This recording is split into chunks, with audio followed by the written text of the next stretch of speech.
तराइन का प्रथम और द्वितीय युद्ध भारत के महत्वपूर्ण युद्धों में से एक है। आज की इस वीडियो में हम जानने की कोशिश करेंगे कि तराइन का प्रथम युद्ध किन दो शासकों के बीच हुआ, आखिरकार इस युद्ध का क्या परिणाम निकल कर आया।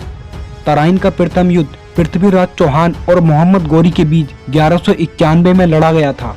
उस वक्त पृथ्वीराज चौहान का शासन दिल्ली और अजमेर पर था। मोहम्मद गोरी का नाम शहाबुद्दीन मोहम्मद गोरी था, जिसको बाद में बदलकर मोहम्मद गोरी कर दिया गया। मोहम्मद गोरी का एक बड़ा भाई भी था जिसका नाम गयासुद्दीन गोरी था। 1173 ईस्वी में इन दोनों भाइयों ने मिलकर गजनी को पराजित किया और मोहम्मद गोरी गजनी के नए सुल्तान या शासक बन गए। मोहम्मद गोरी ने 1186 में गजनवी वंश के अंतिम शासक से लाहौर की गद्दी छीन ली और भारत के हिंदू क्षेत्रों में प्रवेश करने की तैयारी करने लगे। और पृथ्वीराज चौहान भी पंजाब लाहौर को अपने अधीन करना चाहते थे, मगर ऐसा तब तक मुमकिन न था जब तक पंजाब पर मोहम्मद गोरी का शासन था। 1190 तक पूरे पंजाब पर मोहम्मद गोरी का अधिकार था और ये भटिंडा से अपना राजकाज चलाते थे। पृथ्वीराज चौहान ये बात भली भांति जानते थे कि मोहम्मद गोरी से युद्ध किए बिना पंजाब में चौहान साम्राज्य स्थापित करना असंभव है। पृथ्वीराज चौहान को राजपूत और वाराणसी के राजा जयचंद का समर्थन हासिल था। पृथ्वीराज चौहान अपनी एक विशाल सेना लेकर पंजाब की ओर रवाना हुए। इन्होंने पंजाब के हांसी, सरस्वती और सरहिंद किलों पर अपना अधिकार कर लिया। इसी बीच पृथ्वीराज चौहान को खबर मिलती है कि अनिलबाड़ा में विद्रोहियों ने उनके खिलाफ विद्रोह कर दिया, इसीलिए पंजाब से अनिलबाड़ा की ओर चल पड़े। इसी दौरान मोहम्मद गोरी ने सरहिंद के किले को वापस से अपने अंडर में ले लिया।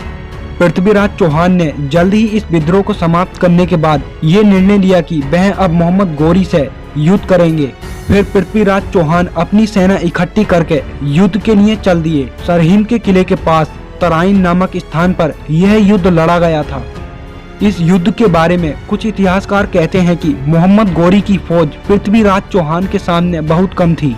तराइन के पहले युद्ध में राजपूतों ने गोरी की सेना को बुरी तरह से हरा दिया और सुल्तान मोहम्मद गोरी इस युद्ध में बुरी तरह से घायल हो गए। सुल्तान मोहम्मद गोरी अपनी तुर्की घोड़े से घायल होकर गिरने ही वाले थे। इतने में उनकी फौज के एक सैनिक की नजर जब सुल्तान पर पड़ती है तो फुर्ती के साथ ये सैनिक सुल्तान के घोड़े की कमान को संभाल लेता है। घोड़े और घायल मोहम्मद गोरी को युद्ध के मैदान से बाहर निकाल लाता है। जब सुल्तान की सेना में ये बात पता चलती है तो सुल्तान की सेना में खलबली मच जाती है और सुल्तान मोहम्मद गोरी की फौज पीछे हट जाती है और तराइन का प्रथम युद्ध पृथ्वीराज चौहान जीत जाते हैं।